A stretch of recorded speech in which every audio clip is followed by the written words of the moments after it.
What's up, guys? Tim with Whisker Stix LED lights. I made a video before on YouTube, but it ended up being like a half-hour long, and I don't think a lot of people like sitting there for a half hour, so I was going to make this one a little more short and sweet, still showcase all the lights, tell you a little bit about them, what I do. Mine are a little bit thicker than what you're used to seeing probably for people who do use the LED float lights a lot. That's why I got started making them. They clearly have any use that you could think to use a regular snap glow stick for parties or things kids want to do, whatnot. I guess I'll go ahead and get started here. This first one is pretty pink. I'm going to take some high quality photos of these in a higher resolution, dim them down a little bit with some filtering, and let you see what the color actually looks like, because it just shines too bright on a regular camera. So I'm going to be working on that to upload those here soon following this video. These all have a pretty much idiot proof way to tell what color you're going to be using if you like to use multiple colors instead of fiddling through your tackle box at night, plugging in light after light to make sure you got the right colors. So these are got color inserts that I use to go with the bulbs to mix and match and make my own custom colors. This next one is fire orange. I wasn't going to make an orange, but Danny Cross asked me if I could make one for his nephew Nathan, and it ended up turning out pretty good. This is probably honestly my least brightest light, but I know a lot of people have liked this color, and it's still bright enough to where you can see things. You can still cast it out 100 feet, 150 feet, still see what when your float's going to go down. So totally still viable. I just think it's a little less bright than the other colors. This next one is Danger Red.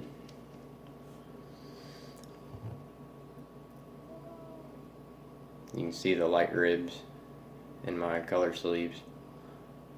That's another unique thing about my light, is they got these little rings of light that go around the entire stem, so it gives a really high-tech Tron type look, and I was pretty pleased that I came up with that. So, like I said, these are a little bit different than what you're used to seeing on I got some older models here, typical glow sticks. These are what a lot of people make. This is what I started out making, actually. And this is the same concept with a battery clip. I don't even know if this one still works. Yeah, it's rusted out too bad. Brand new battery here. So one of the reasons why I don't use the clips, it's an extra piece to buy, so it's more cost for me, more time, and there's a lot more metal in there, and there's more places for water to reside. Even if you try to blow it out, moisture is still going to hang in there more, and these rust out faster. In my experience, I don't know about other people's. That's just the way that experience I've had with them. And where they connect right here at the top of the clip, it's a little more flimsy than just dealing with the pins here.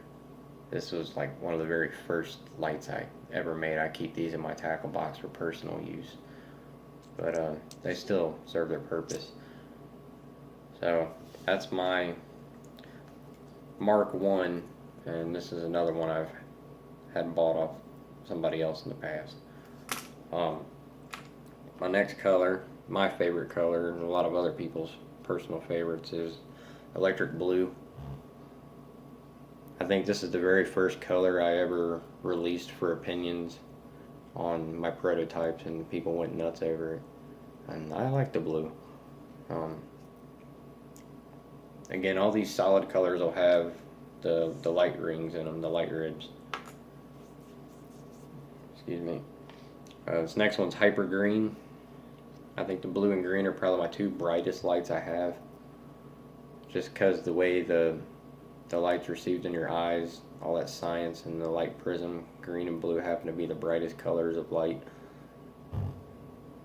So I've had lots of requests for those two.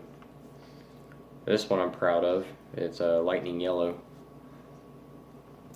It's an actual true, see this highlighter here. It's a true yellow, like this highlighter almost. My first thought when I made it, and my son seen me made it, he's like, hey, that looks like Pikachu fur. It's about that color yellow, and it's not that safety orange, like a road construction sign yellow, because those are the first yellow bulbs I bought, and they looked like an orange more than a yellow. So that's one of the reasons why I ended up designing these and trying these out. My next one here is solid white, pure white. I'm going to call it Snow White. White as snow.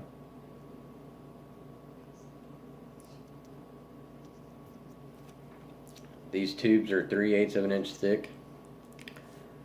They are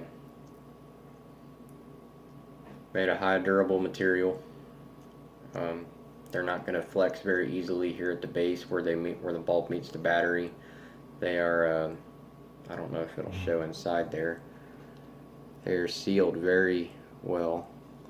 I take a lot of time and personally handcraft each and every one of these lights, step by step. These ain't 30-second, 20-second, put the boot on the tube, put the bulb in and go lights that I originally tried to start making. I was like, man, these go fast, but these I put a lot of time into. These take about 5 minutes or so more to do them one by one, and that doesn't sound like a lot, but the production is way slower. This is my fast color changer. I'm going to call it the Fast Rainbow. These are my rainbow lights. This one has 3 different light patterns. It goes in slow waves, and then it strobes, and then it pulsates. And it cycles through all the colors in the prism.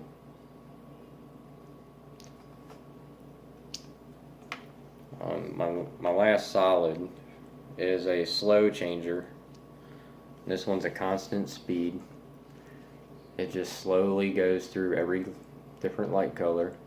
And some people like that for individuality. That way they know their float's the only one out there constantly changing. I personally prefer not to use the color changers myself, just because the ADD in me forgets what color it was, and I'll think I'll have a solid on there. And even if I'm fishing at work by myself and I got 2 different poles and one's a solid and one's not, I'll say, well, where's my red one? And because it starts out red every time you plug it in.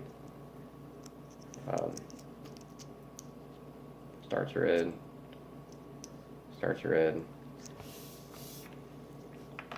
So those are my solids. Right now I have 3, 4, 5, 6, 7, 8. I have 9 solids right now on the menu. I will be working on releasing a purple. I hinted at that. I wanted people to maybe come up with their own name. I was thinking Royal Purple. Some other names have been suggested. I don't know if you're watching this on YouTube or the Facebook group or the Facebook page. I'm uploading the same video to all of them. But let me know in the comments what you think, if you got a name for the purple. I'm gonna, as soon as I get it all worked out here and get it sorted out, I'm gonna have it up for grabs and up for sale also. So then I'll have 10 solid colors. And there's gonna be more to come in the future too, as I play around with mixing and matching colors.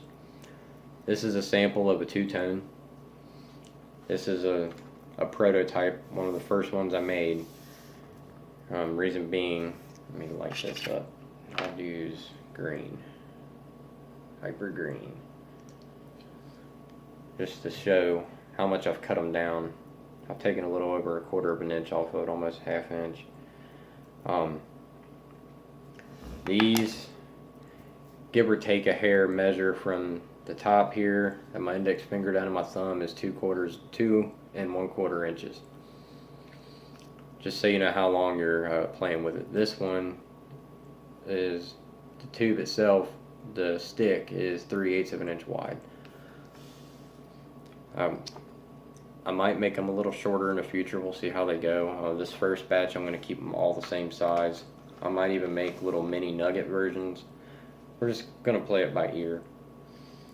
But as far as two-tones go, you can mix and match between red, blue, green, pink, and yellow. Pick whatever two colors you want and tell me which color you want on top and which one you want on bottom, and I can make it either way. I'm going to make those to order, custom order, so I'm not going to have those pre-made, but the solids will be pre-made. And again, if you do buy a bunch of different colors, you'll know which one you're getting without having to fiddle through them. So there's a yellow. So those are my lights. Some people who aren't around the pay laking areas wanted to know what I use the lights for, and they go on your bobber typically.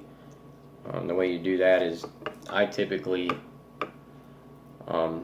wrap tape around it to keep the pins tight, and then you just put it however high or however low you want on your float. Some people like them down low, some people like them up high. Depends on how much weight you got, depends on how much light you want to see. The lower you got it, the less of the stem you're going to see. The higher you have it, the higher you increase your odds of wrapping your leader around where these two meet and then your bait gets hung up. So just play with it. If you're not used to it and you don't know how to set it, it just takes some practice. But you just wrap it around with some tape and it holds it tight. When you're done fishing, if you're worried about the battery, they are submersible. They won't fizzle out. Water has no effect on them except rust. And the thing I suggest for that, what I do, is when you get them wet, dip this one in here. When you get them wet, you're done fishing, pull your battery out, dry it off, shirt, towel, rag, whatever you got handy. Same with the battery. And either just use your mouth or take a can of that air spray that you get for your keyboards and computers and electronics and keep that with you with that little red straw. Just blow the piss out of it, get all that water out. They are going to rust eventually over time. This greatly and significantly increases the longevity you get out of them. Some people put dielectric grease in. To me, I don't do that because that's too much of a mess. It gets on the outside when you're trying to smash too much in there, and then when you wrap your tape around it, it comes loose, doesn't stick, and then when you go to wing it out there, you'll see your float or your light going totally opposite direction, and then you're out of light. Prices will be on the page, on the Facebook page and on the Facebook group. I think I pretty much got it worked out. If you buy in bulk, you get cheaper rates. Individually, if it's like 10 or under, I'm going to charge $3 a piece. I don't forgot what else I was going to say. I'll make other videos with other uses for these.